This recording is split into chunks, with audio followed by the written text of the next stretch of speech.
है 22 दिसंबर 1967। अधिकार चला है मुझे प्यार की जिंदगी देने वाले।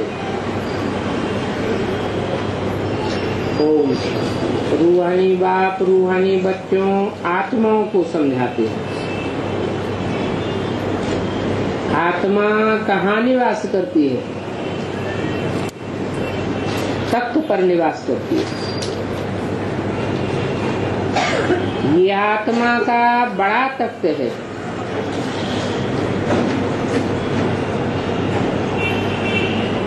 इसको शास्त्रों में कहते हैं उत्तमांग।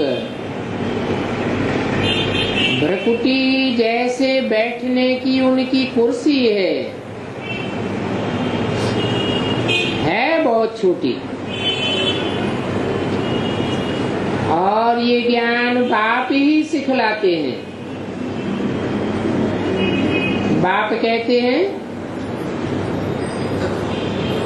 बच्चे तुमने आधा कल्प भक्ति की है। जो भक्ति की है वो कोई पढ़ाई नहीं की है। पढ़ाई में तो एम ऑब्जेक्ट होता है और यहाँ तो पढ़ाई है। इस पढ़ाई की एम ऑब्जेक्ट तुम्हारे सामने खड़ी हुई है। भक्ति मार्ग में एम ऑब्जेक्ट होती नहीं है। उनके लिए हम कोई से डिबेट नहीं कर सकते। भले कोई भी धर्म वाला हो, हम तो उनकी आत्मा को ही देखेंगे।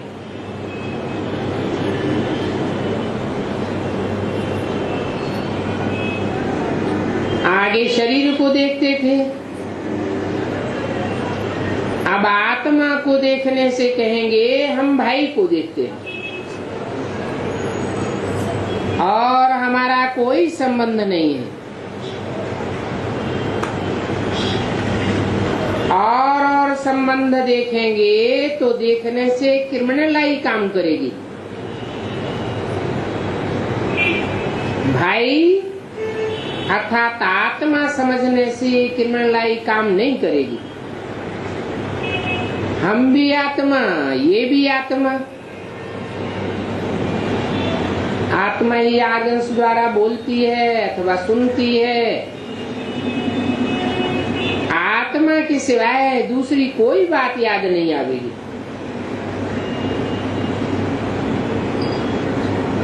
बाप कहते हैं देह के सभी संबंधियों को छोड़ अपन को आत्मा समझ, दूसरे को भी आत्मा देखना पड़े। ये प्रैक्टिस पक्की करनी है।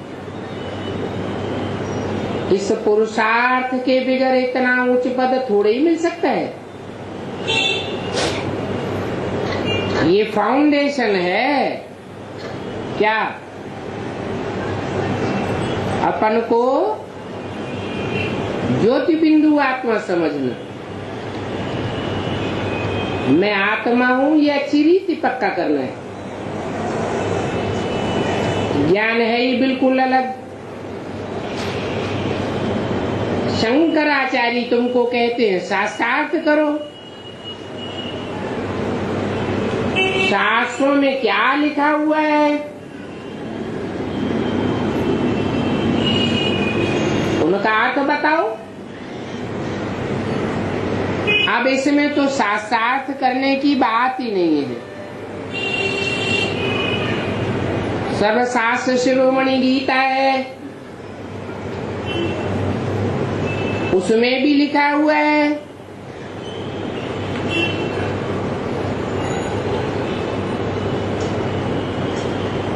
जब मनुष्य शरीर छोड़े तो भ्रुवोर मध्य प्राणमावेश सम्यक। भ्रुकुटी के मध्य में आत्मा को देखना चाहिए।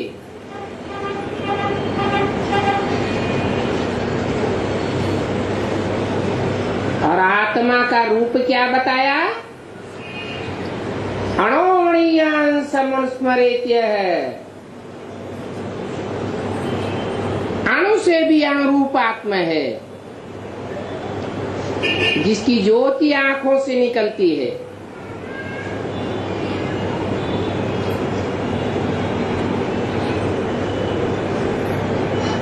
इसमें अर्थ क्या करेंगे? ये तो पढ़ाई है, पढ़ करके नर से नारायण बनना है, अमरपुरी में जाना है। अभी तो मृत्युलोक में बैठे हैं।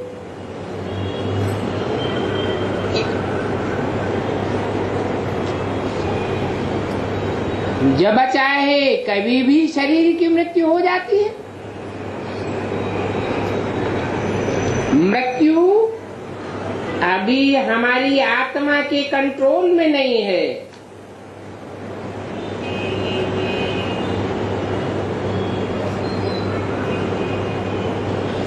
अमरपुरी में जाने के लिए पुरुषार्थ करना है, प्रैक्टिस करनी है, या बैठ करके साक्षात करना है। पढ़ाई में कब डिबेट होती है क्या? वो लोग तो ड्रामा को बिल्कुल ही नहीं जानते। तुम बच्चे तो जानते हो, शिव बाबा हमको पढ़ाते हैं। इस पढ़ाई से फिर हम आधा कल्प सुख पाते हैं। तो जो शिव बाबा तुमको बैठे पढ़ाते हैं, उनकी तुम पूजा करते हो क्या?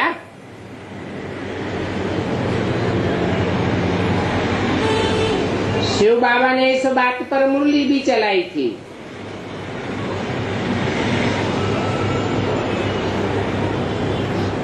उनको समझाना चाहिए, जिस शिव बाबा को तुम पूजते हो वो तो ज्ञान का सागर है, और वो ज्ञान का सागर हमको पढ़ाई रहे हैं।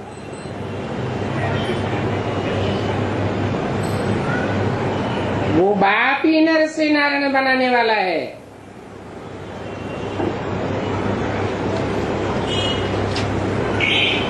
उनकी पहले पहले भक्ति भी अभी विचारी होती है।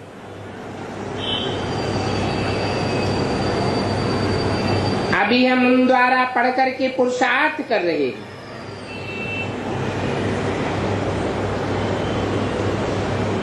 किन द्वारा? शिव बाबा द्वारा पढ़ करके पुरुषार्थ कर रहे हैं। मीडिया कौन बताया? स्वयं शिव बाबा। ये लिखना चाहिए ना, बलवा नहीं पढ़ेंगे। कोई न कोई उनके प्राइवेट सेक्रेटरी होंगे, वो पढ़ेंगे। बोलो, हम जानते हैं ये बेचारे भूले हुए हैं। हमने ही शुरू में भी बिचारी पूजा की थी, तो हमको ही ये अभी विचारी ज्ञान मिलता है, जो डायरेक्ट शिव बाबा का है दिया हुआ। जिन्होंने अभी विचारी भक्ति नहीं की है, उनको ये अभी विचारी ज्ञान नहीं मिल सकता।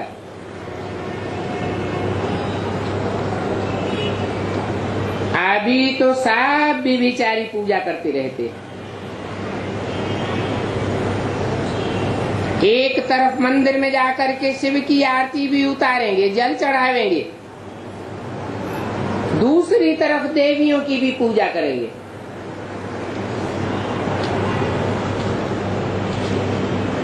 उनको समझाना है।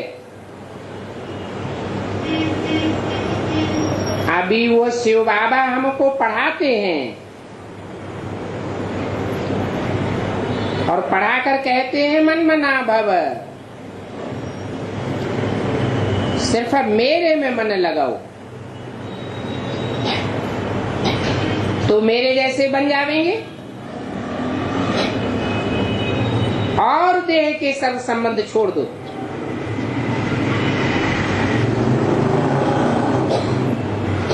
पतित पावन मैं ही हूं और तुम उनकी अभी पूजा करते हो। हमको वो पढ़ाए रहे हैं।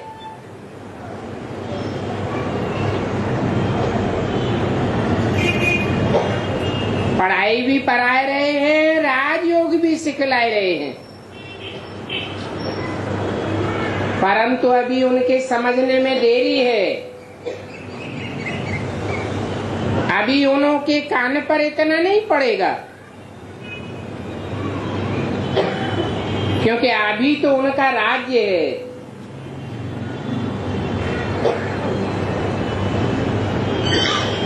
तुम जानते हो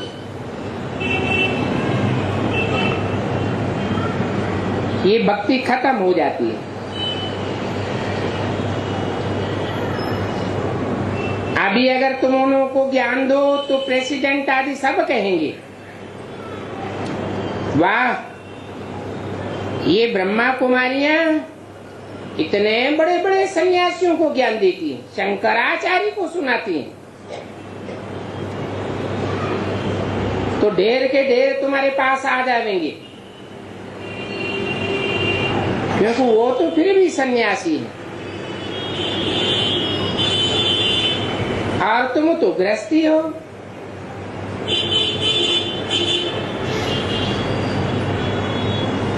तुमने सन्यासियों को जीत लिया तो बाकी और क्या चाहिए। इन सन्यासियों आदि को पिछाड़ी में तुमने ज्ञान दिया। क्यों पिछाड़ी में ज्ञान देने लायक क्यों बने? शुरुआत में क्यों नहीं, मध्य में क्यों नहीं?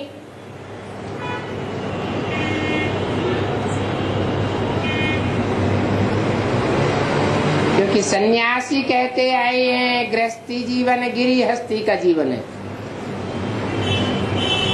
क्योंकि खुद तो वो पवित्रता के ऊपर विजय प्राप्त नहीं कर सके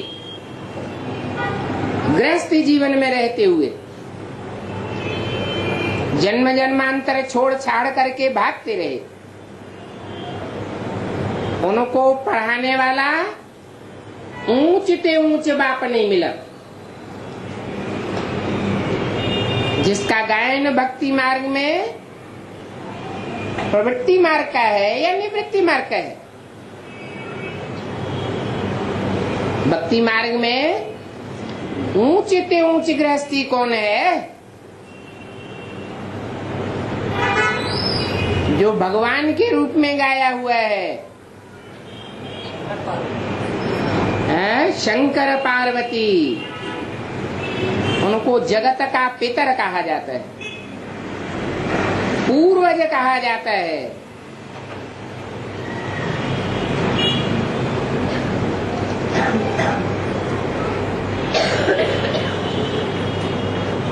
तो उन्होंने जो गृहस्थी जीवन में रहते हुए पवित्रता की धारणा करने की पढ़ाई,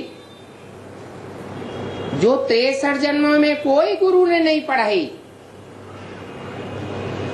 वो पढ़ाई नहीं होने के कारण उसमें पहले प्रैक्टिस करनी पड़ती है।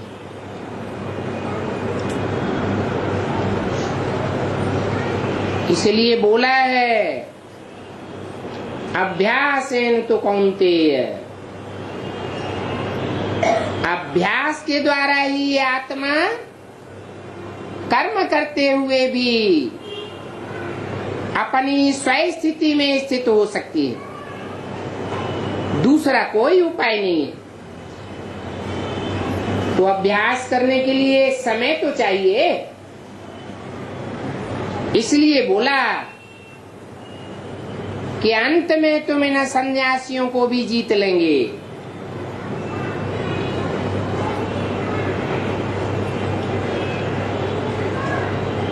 अभी तुम कोई बड़े मठ वाले को ज्ञान दो और वो इस तरफ आ जाए तो भी बहुत बड़ा नाम वाला हो जाएगा। फिर मनुष्य भी मुझ जावेंगे, रिवॉल्यूशन हो जाएगा। बाप कहते हैं इन सन्यासियों आदि का विचारों का कोई दोष नहीं है। मैं ही आकर के तुम बच्चों को ये ज्ञान सुनाता हूँ कि घर गृहस्थ में रहते हुए कैसे आत्मा को, मन बुद्धि को एकाग्र करना है। तुमको कर्म संन्यास नहीं सिखाते हैं, कर्म योग सिखाते हैं। कर्मेंद्रियों से कर्म भी करना है, परंतु मन बुद्धि से बाप को याद करना है। वो लवर्स होते हैं, वो भी तो कारखाने में काम करते करते एक दूसरे को याद में रहते हैं ना।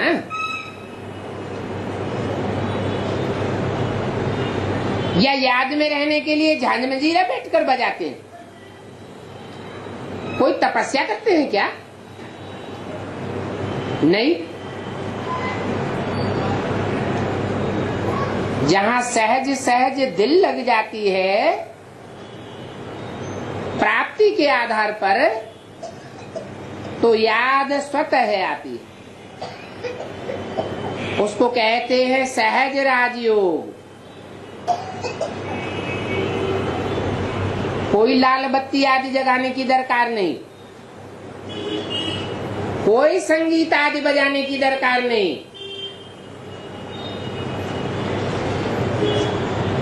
निराधार आत्मा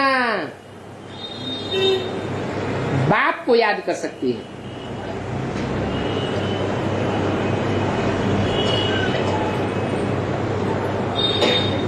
इस ज्ञान के लिए डिबेट आदि करने की तो दरकार ही नहीं।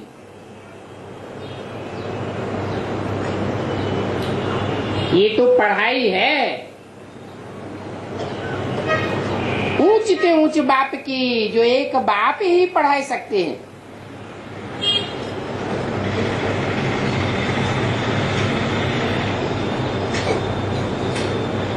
तुम्हारा नारायणी नशा है।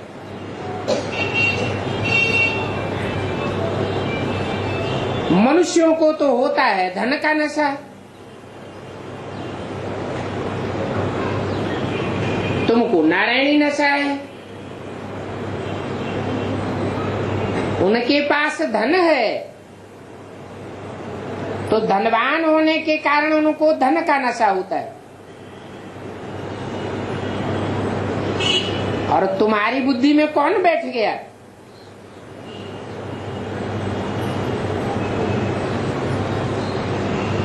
सबसे सहज याद करने का तरीका क्या है? नारायण को याद करना। तो तुम्हारी बुद्धि में नारायण नशा है,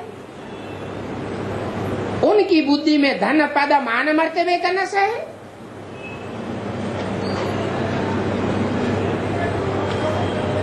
गैन भी संत समय का ही है। किनकी दबी रही धूल में किनकी राजा खाए, किनकी ले गए चोटा किनकी आग जलाए। अब ये दुनिया ही खलास होने वाली है। चाहे कितने भी कोई धनवान हो, उनके धन का ये हस्र होना है। जल्दी वो समय आने वाला है,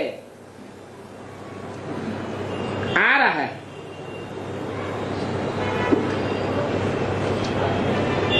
धन सफल उनका होगा जो नर से नारायण बनने का पुरुषार्थ करेंगे।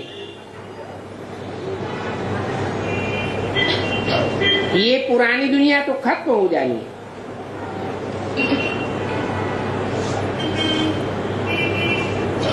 संन्यास का अर्थ क्या है सो भी कोई नहीं जानते। सम माने संपूर्ण, न्यास माने त्याग। जो कुछ हाथ में हो, बैंक बैलेंस में हो, मित्र संबंधियों के पास हो, जमीन में गाड़ दिया हो, उस सब का त्याग करो ईश्वरीय सेवा में। तो संन्यास का अर्थ है हाथ खाली करना।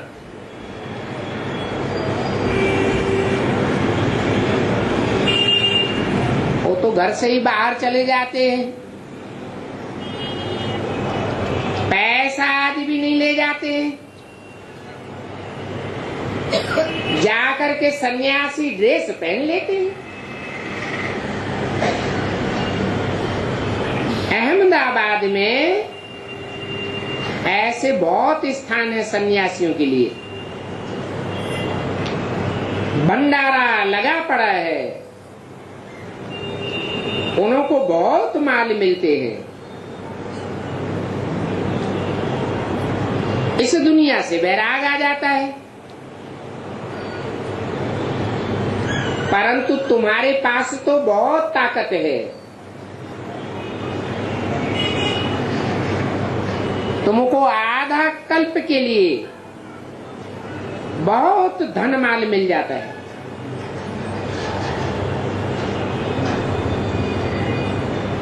उनमें तो इतनी ताकत ही नहीं, तो धन भी नहीं मिलता। सबसे बड़ी ताकत कौन सी है मनुष्य के पास? तन बल, धन बल, जन बल गाया हुआ है, परंतु ये सब विनाशी धन है। मनुष्य के पास सबसे बड़ा पावर जो है, जिसकी सुरक्षा की कोई परवाह नहीं कर रहा है, धन इकट्ठा करने में लगे हुए हैं, तन की ताकत बनाने में लगे हुए हैं, जनबल इकट्ठा करने में लगे हुए हैं। परंतु मनुष्य का जो मनोबल है, बुद्धि बल है, वो सुबह से लेकर के शाम तक मन भटकता रहता है, बिखरता रहता है, रात में सोते सोते भी बिखरता रहता है, स्वप्न में।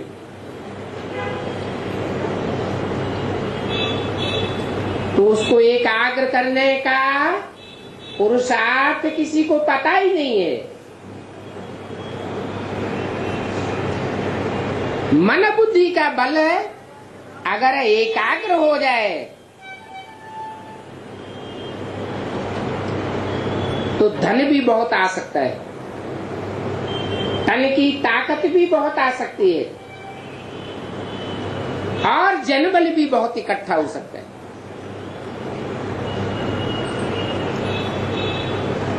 तो चार बलों में से सबसे ज्यादा पावरफुल बल कौन सा हुआ? मनोबल, बुद्धि का बल, जिसको आत्मा कहा जाता है, आत्मिक बल। आज दुनिया किसके पीछे पड़ी हुई? सारा टाइम कौन से धन के पीछे लगाए रहे हैं? धन बल के पीछे लगाए रहे हैं। धन बल के पीछे भी इसलिए लगाए रहे हैं कि अपनी देह और देह के संबंधी उनके तन का पोषण होता रहे जन्म जन्मांतर, पीढ़ी दर पीढ़ी।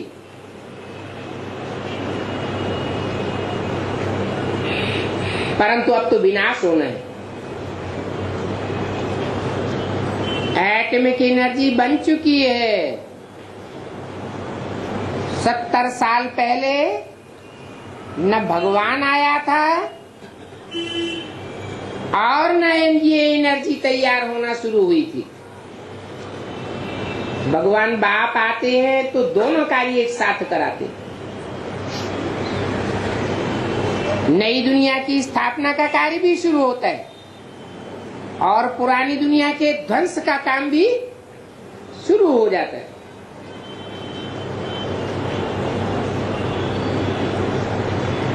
तो मुख्य पावर कौन सी हुई? धन बल, तन बल, जन बल मुख्य पावर नहीं है। मनुष्य के पास मनोबल ही मुख्य पावर है।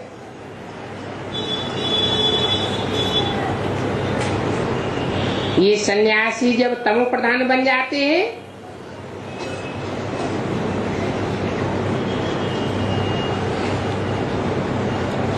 तो लौट कर शहर में वापस आ जाते हैं।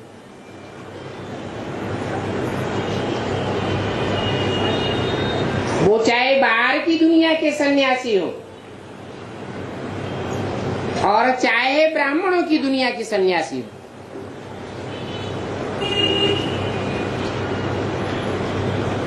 ब्राह्मणों की दुनिया में भी जो बीके के सन्यासी थे वो पहले कहाँ रहते थे? शहरों में रहते थे या एकांत जंगल में पहाड़ों पर रहते थे? कहाँ रहते थे?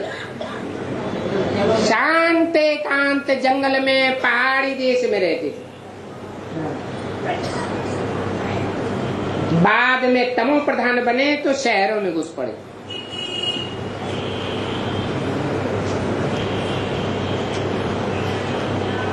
तो बेसिक की बात हुई।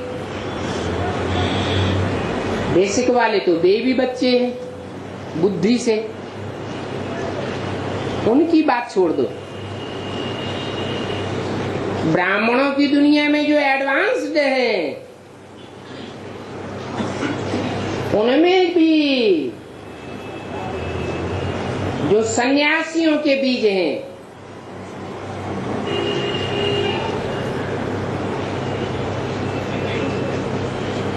उनका भी यही हाल होता है।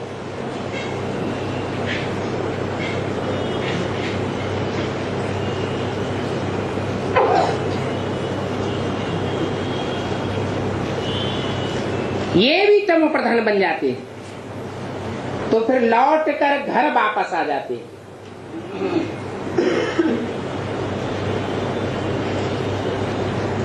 पहले पहले तो घर वालों को ठेंगा दिखा से चले जाते। उनको तुम पकड़ सकते हो परंतु सन है जैसे जट बुद्धि।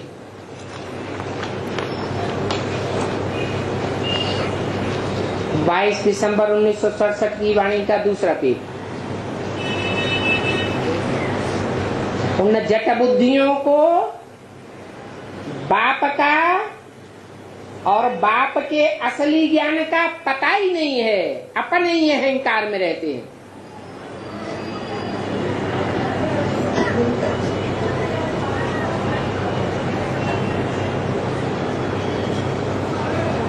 ये भी तुम जानते हो।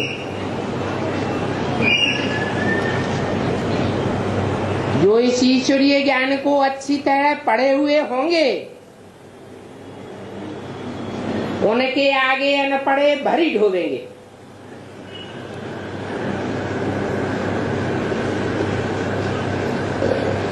लक्ष्मी नारायण के चरणों में तो सब झुकते हैं। क्यों? बड़े से बड़े सन्यासी भी ओम नमो नारायण कहेंगे, नारायण को नमन करेंगे। क्यों झुकते हैं उनके चरणों में सब?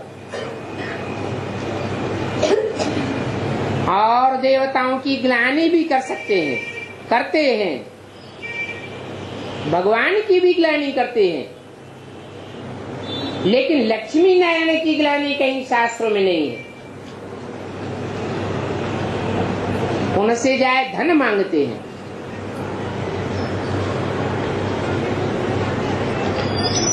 लक्ष्मी से कितना धन मांगते हैं?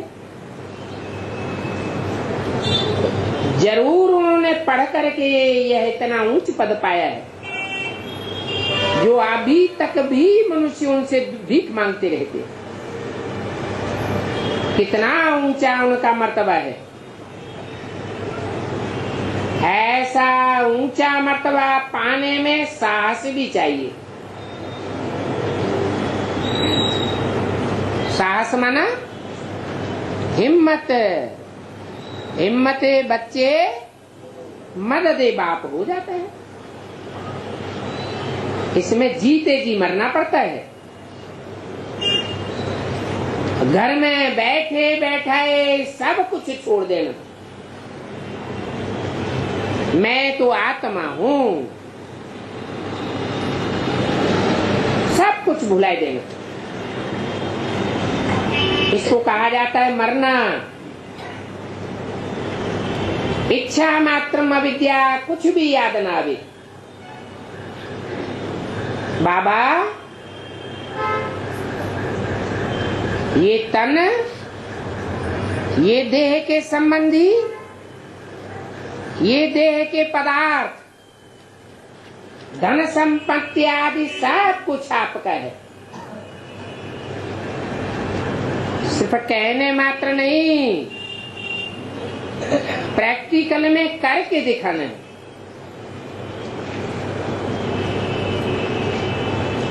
जो नहीं करेंगे प्रैक्टिकल में, आखिरी में उनको भी मरना तो है कि बचे रह जाएंगे। तन धन धाम सुहृद परिवार सब खलास होगा या नहीं होगा? सबका आगे पीछे खलास होना है। अभी सभी के वानप्रस्थ अवस्था में जाने का टाइम है।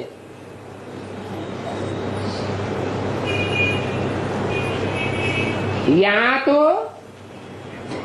अकाल मौत भी कितनी होती रहती है, कितने मर जाते हैं। जो नई दुनिया आने वाली है वहां तो अकाल मौत कब नहीं होती। हद की भी अकाल मौत नहीं होती और बेहद की अकाल मौत भी नहीं होती। बेहद की अकाल मौत क्या होती है? हाँ, वहाँ उस नई दुनिया के संगठन में कोई को भी कोई अनिश्चय नहीं आवेगा। अनिश्चय रूपी मृत्यु होगी नहीं। यहाँ तो बैठे बैठाए पता ही नहीं चलता है इनको क्यों अनिश्चय हो गया, कहाँ चले गए। वो है ही अमरलोक, कोई मरता ही नहीं है।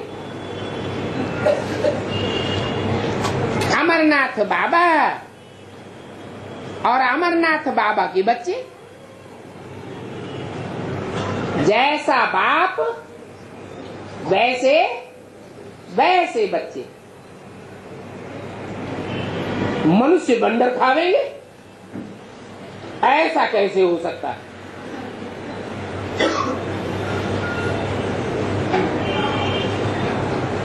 कि कोई बच्चे ऐसे भी हों घर परिवार में जिनका बाप अमरनाथ हो और बच्चे भी अमरनाथ हो, तो पहले तो उनको बेहद का ज्ञान समझाना पड़े।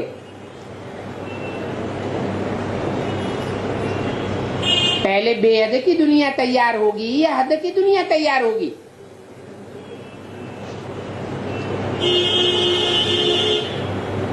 तो बंदर खावेंगे।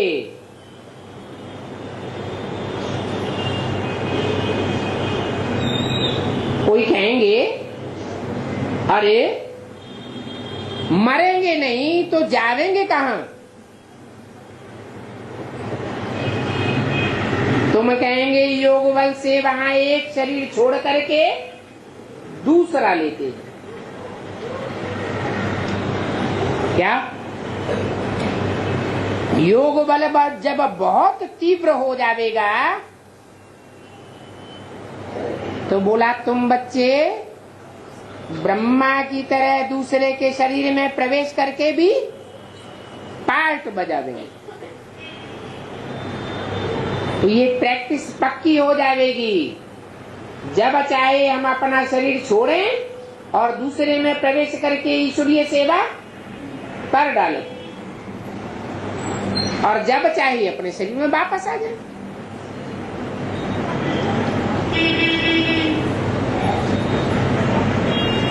कहेंगे ये भी तो शरीर छोड़ना हुआ ना। अरे शरीर तो छोड़ा ना, परंतु किस युक्ति से छोड़ते हैं वो भी तो समझने की बात है। तुमने तो अब उस युक्ति को अच्छी तरह समझ लिया, सिर्फ प्रैक्टिस पूरी करने की बात है।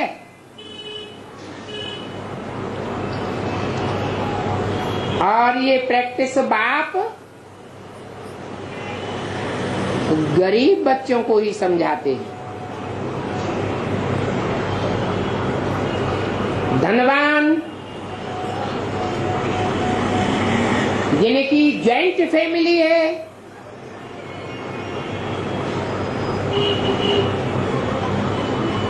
बड़े बड़े मल्टी मिलियनर्स हैं, वो तो इस ज्ञान को समझेंगी नहीं। तो पहले यहाँ गरीब अबलाएं ही आती हैं।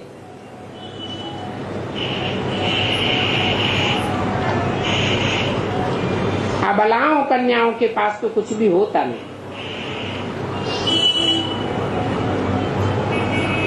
इन अबलाओं को बल देने वाला है बाप।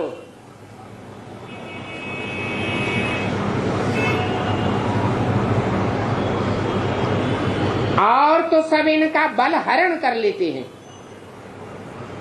अबला बनाए देते हैं। आजकल तो मनुष्य अपन को कितना बलवान समझते हैं। गवर्नमेंट को भी पत्थर मारने में देरी नहीं करते।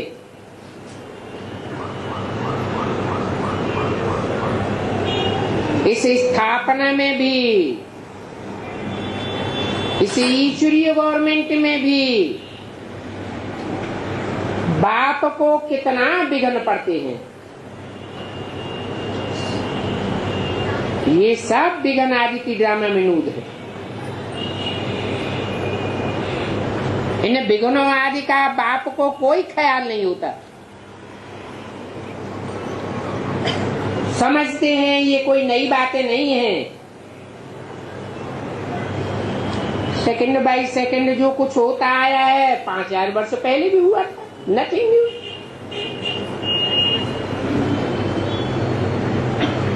अभी ये म्यूजियम स्थापन किया है, नथिंग न्यू। 5000 वर्ष पहले भी राजा स्थापन की थी।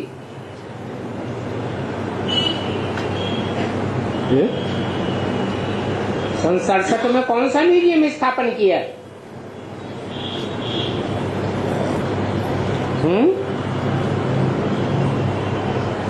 जड़ म्यूजियम स्थापन हुआ या चैतन्य? जड़ म्यूजियम माउंट आबू में तैयार होना शुरू हुआ। और जड़ म्यूजियम भी सब बच्चों को देखने की दिल होती थी।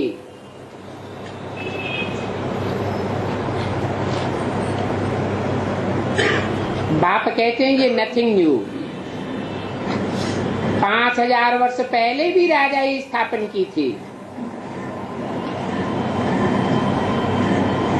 ये राजाई स्थापन करने के लिए ये म्यूजियम भी रचा था श्रीमत पर।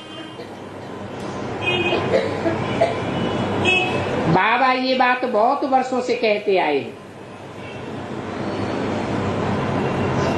ये बात म्यूजियम में जरूर लिख दो। अखबारों में भी पढ़ता है 100 साल पहले ये हुआ था, हम कहते हैं 5000 साल पहले भी ये हुआ था। कितना फर्क हो जाता है।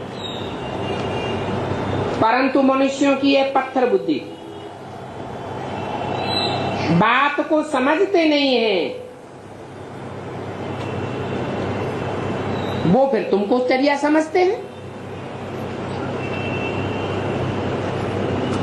तुमको पागल समझते हैं, तब तो गाली आदि देते हैं। सुनी सुनाई बातें तो बहुत हैं।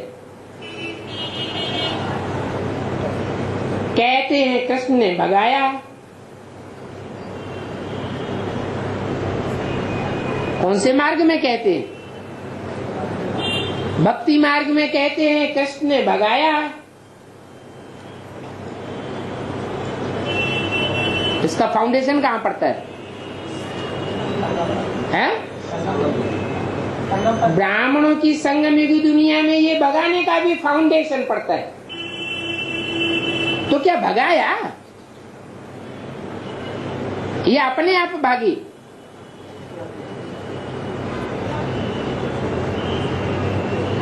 उनको ये थोड़ा ही पता है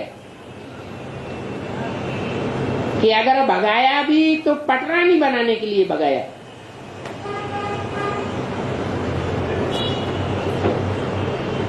अभी तो तुम समझती हो हम विश्व की महारानी बन रहे हैं।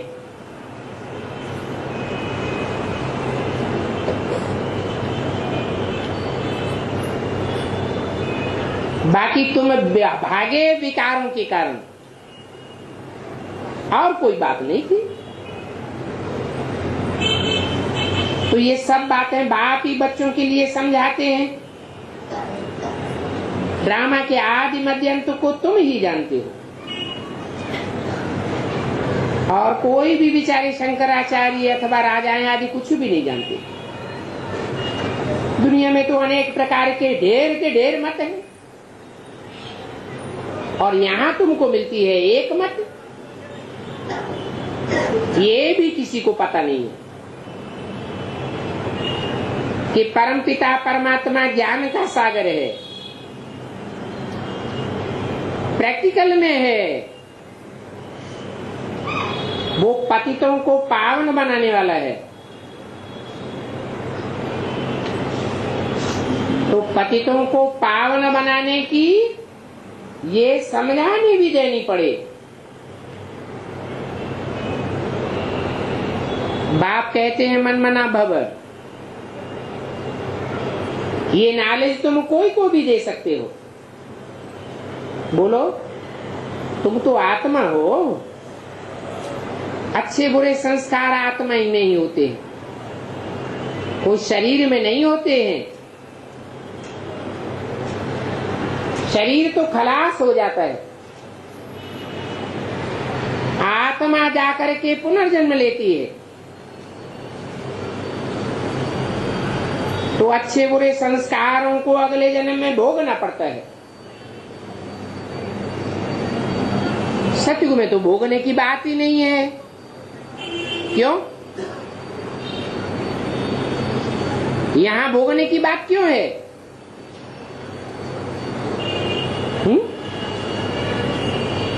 अरे युग तो सतयुग भी है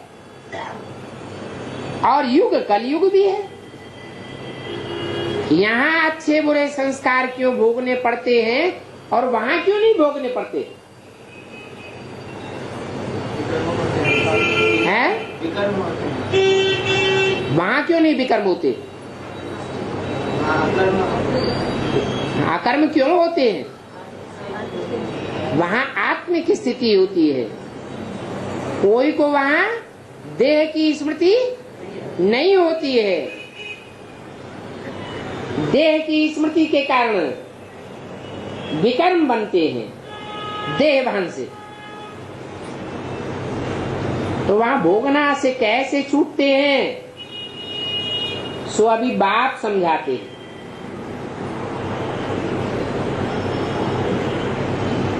अभी 2 युगों के लिए तुम भोगना से छूट जावेंगे।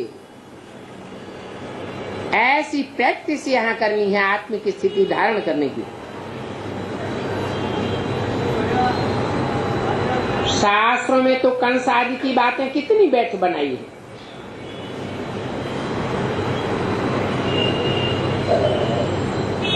कृष्ण के साथ कंस दिखाते हैं। अब वो कौन सा कृष्ण था जिसके पीछे कंस पड़ा हुआ था? दादा लेखराज की बात है क्या? उनके पीछे कोई कंस पड़ा हुआ था क्या? नहीं, ये अंत समय की बातें हैं। आगे तो तुम भी कुछ भी नहीं जानते थे। बाप कहते हैं तुम अपने अंदर को पूछो कि पहले हम क्या थे। पहले बिल्कुल डर्टी ब्रूट,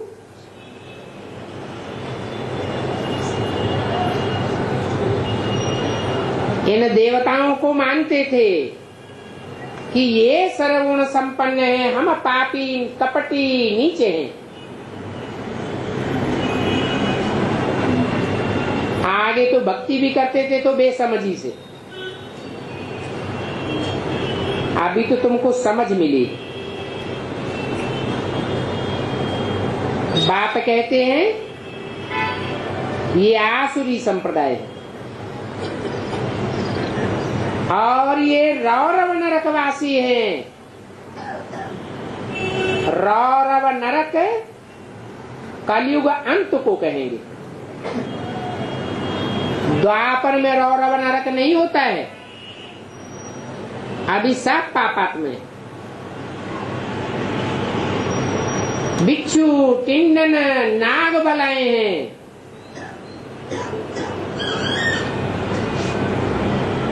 नागलोक का है ना,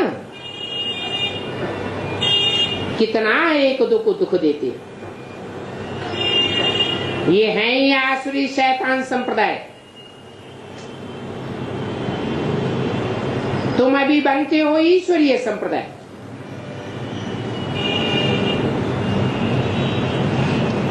तुम इंसान हो, आत्मिक स्मृति की शान में रहने वाले हो। जितनी जितनी प्रैक्टिस करेंगे उतना उतना ईश्वरीय संप्रदाय बनते जाएंगे।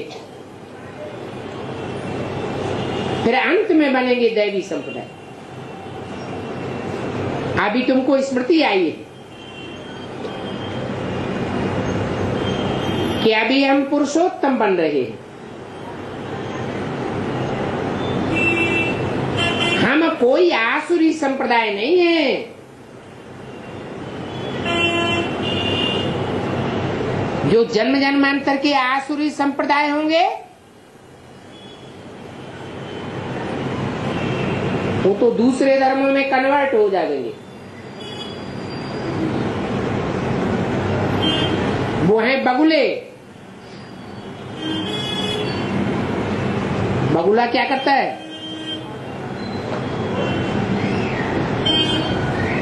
पानी में एक टांग से खड़ा रहेगा।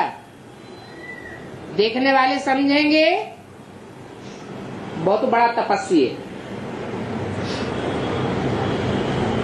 और जैसे ही मछली आई सामने गटाक से गटक जाएगा।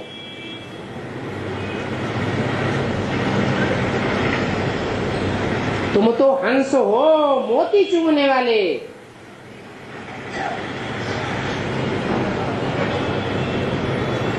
तुम गंध वाली मछलियां खाने वाले नहीं हो।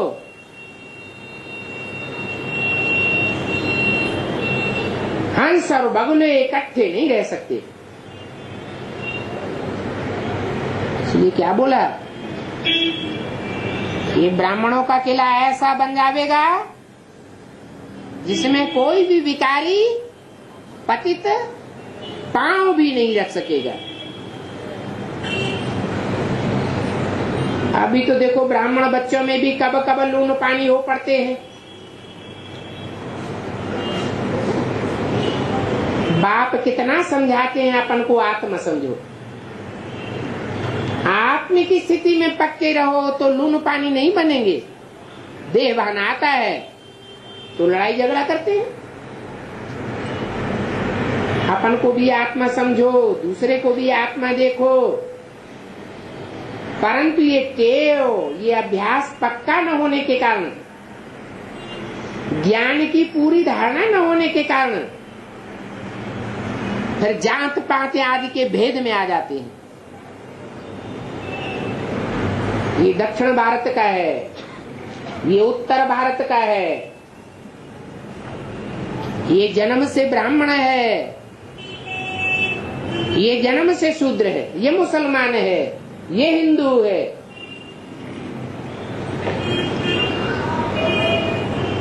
अपन को और दूसरे को आत्मिक रूप में नहीं देखते। आत्मा समझने से कोई भी जात पात आदि का भेद नहीं रहेगा। कोई हिंदू या मुसलमान देखने में नहीं आवेगा। बाप कहते हैं ये देह के संबंध छोड़ अपन को आत्मा समझो। ये मारवाड़ी है, ये फलाना है, ये बात बुद्धि से निकल जानी चाहिए। 22/12/67 की वाणी का तीसरा पेज।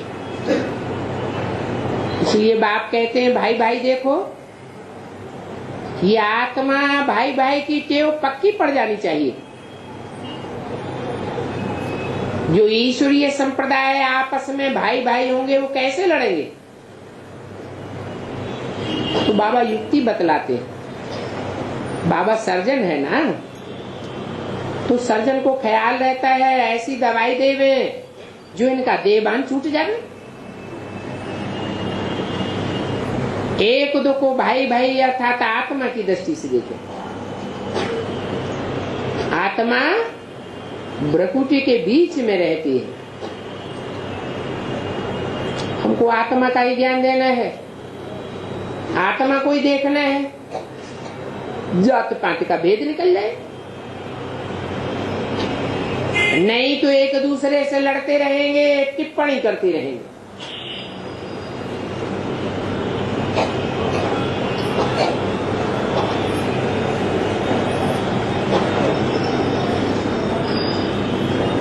इसमें तो भाई भाई देखना है, यही मेहनत करनी है। सन्यासियों को भी तुम समझा सकते हो, परंतु उनको समझाने वाले बड़े होशियार पावरफुल चाहिए।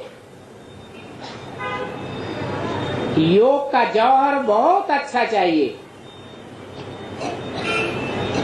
कई बच्चे योग बल को भी पूरा समझते नहीं है। आत्मा की दृष्टि से एक दो को देखें तो प्यार बहुत ही स्थायी रहेगा। ये तो तुम भी समझते हो। ये सारी आसुरी भ्रष्टाचारी संप्रदाय है, परंतु वो अपन को कोई समझते थोड़े ही हैं। तुम भी पहले नहीं समझते थे, पता ही नहीं था श्रेष्ठ कौन होते हैं और श्रेष्ठ बनते कौन है और श्रेष्ठ देवता बनाता कौन है। तुम अभी बन रहे हो, परंतु कोई की तकदीर में नहीं है तो तदबीर भी नहीं करते हैं। बाप कहते हैं मैं तो एक रस सेवादारी हूं, सबकी सेवा करता रहता हूं।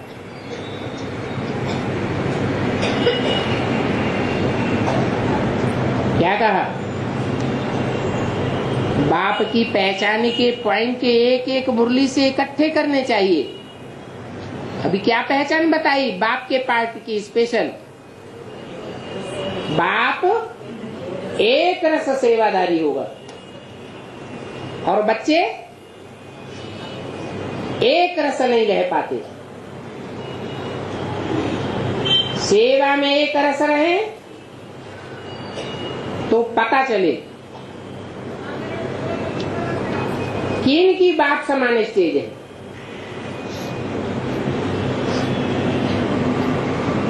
मुझे बुलाया ही है पतितों ने, काहे के लिए? आकर के मुझे पावन बनाओ,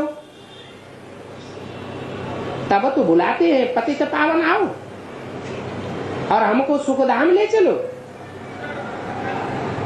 अभी तो तुमको नफरत आती है, समझते हो बरोबर हम विष्टा के कीड़े थे, अभी हम उससे निकल आए हैं।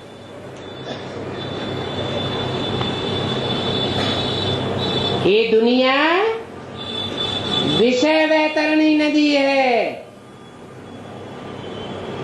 इसमें सर्प सर्पिणियां रहते हैं।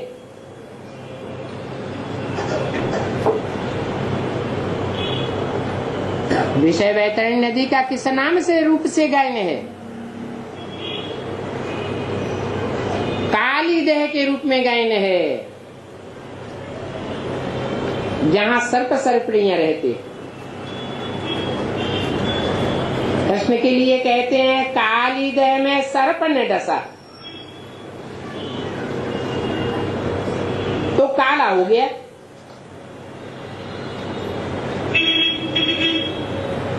काली देह में डुब्बक लगाई होगी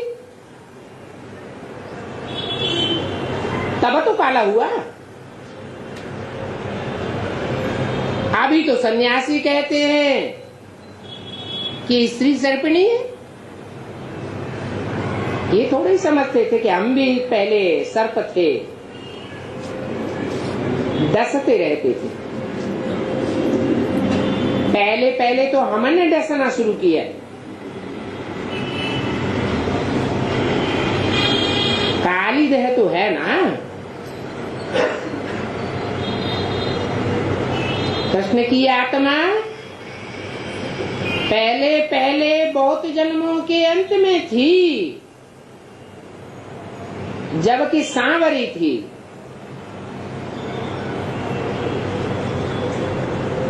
विषय वैतरणी नदी में थी ना, उसको काली देह कहेंगे। और बाप है भगवान, भगवान जानते तो है ना कौन कौन गुलाब के फूल हैं और कौन अक के फूल हैं, कौन सुगंध देने वाले हैं आप व्यभिचार की और कौन व्यभिचार की दुर्गंध देने वाले हैं। अक के फूल को तो कोई भी खाना सूंघना पसंद नहीं करेंगे,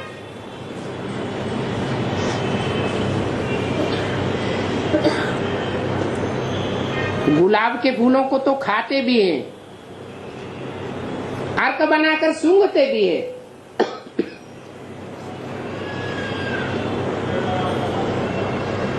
अर्क का फूल तो जैसे कड़वा फूल है,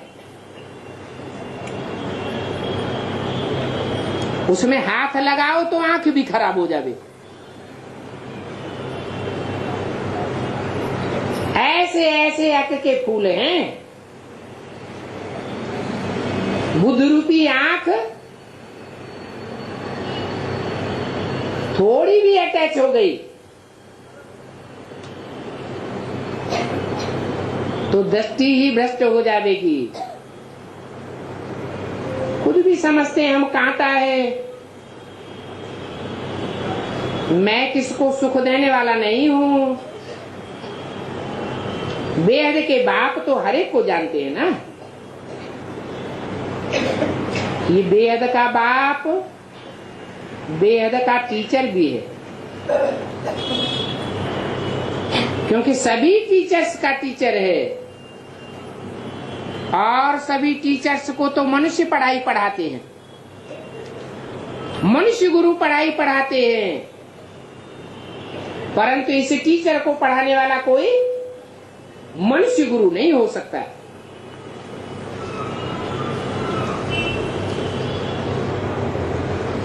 ये भी बाप के पार्ट की पहचान। क्या कोई पूछे तुम बाप बाप हिलाए रहते हो, बाप की जीवन कहानी तो बताओ। पहचान बताओ, कैसे जाने कि ये बाप है? तो क्या कहेंगे? मुरली में एक एक करके पॉइंट बताते रहते हैं। कलेक्ट करने वाले बच्चे कलेक्ट करेंगे, खुद भी समझेंगे, दूसरों को भी समझावेंगे। तो क्या पहचान बताइए भी कि बाप ऐसा टीचर है जिसको दुनिया में कोई साकार मनुष्य पढ़ाई नहीं पढ़ा सकता। और मनुष्य गुरु हैं, वो तो सब मनुष्य गुरुओं से पढ़ने वाले हैं। इस दुनिया में ऐसा कोई टीचर होगा जो कहे हम तुमको ऐसा लक्ष्मी नारायण बनाता हूं?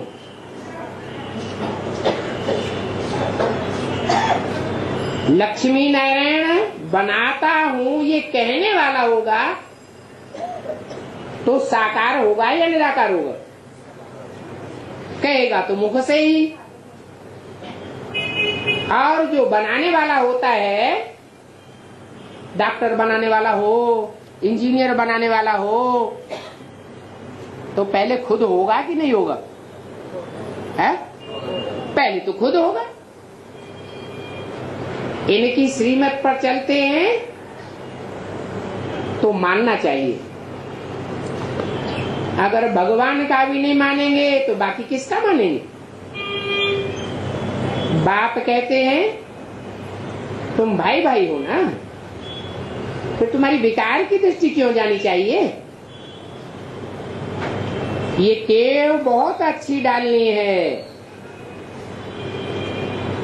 महावीर महावैनियों को बहुत खबरदार रहना है। काम महाशत्रु है। इस माया रूपी ग्राह में, ग्राह से व मगरमच्छ से बड़ी संभाल करनी है। कहाँ न मगरमच्छों के मुख में न पड़ जाओ। माया बहुत जोर से चमाट लगाई देती है, बहुत ऊंचे से ऊंचे विश्व के मालिक बनने से गिराई देती है। ऐसा न हो सो सदगुरु निंदक ठौर न पावे, उस स्टेज में चले जाओ। फिर उस ठौर नहीं पाए सकेंगे, बड़ी भूल से बड़ा घाटा पड़ जाएगा। जन्म जन्मांतर कल्प कल्पांतर का घाटा पड़ेगा। इसलिए बच्चों को बहुत खबरदार रहना है, खास इस संगम युग पर। जबकि तुम ईश्वरीय औलाद हो तो आपस में भाई भाई का रूहानी प्यार होना चाहिए। सतयुग में तो देखो जानवर भी कितना प्रेम से चलते हैं, वहां कोई की लड़ाई नहीं होती जो धोखा खावे। तो बच्चों को माया से बड़ी खबरदारी रखना है। बाबा सावधान रहने के लिए रोज समझाते रहते हैं। तुम बच्चों को कदम कदम पर पदम है, अर्थात तुम पदमपति बनते हो, तो खबरदार भी बहुत रहना है। बाप दादा बार बार बच्चों को सावधान करते रहते हैं। पतित बन करके कहीं अपना दीवाला मार नहीं लेना। दिन प्रतिदिन माया तमो प्रधान अवस्था धारण करती जा रही है। समझना चाहिए हमको कौन श्रीमत देते हैं, मानना चाहिए। तुम आत्मा भाई भाई हो, कभी विकार की दृष्टि न जाए। आत्मा को देखो, भाई को देखो, केव पक्की रखो। इस बात में मेहनत है। अच्छा मीठे मीठे सिकिल दे बच्चों प्रति याद प्यार, गुड मॉर्निंग।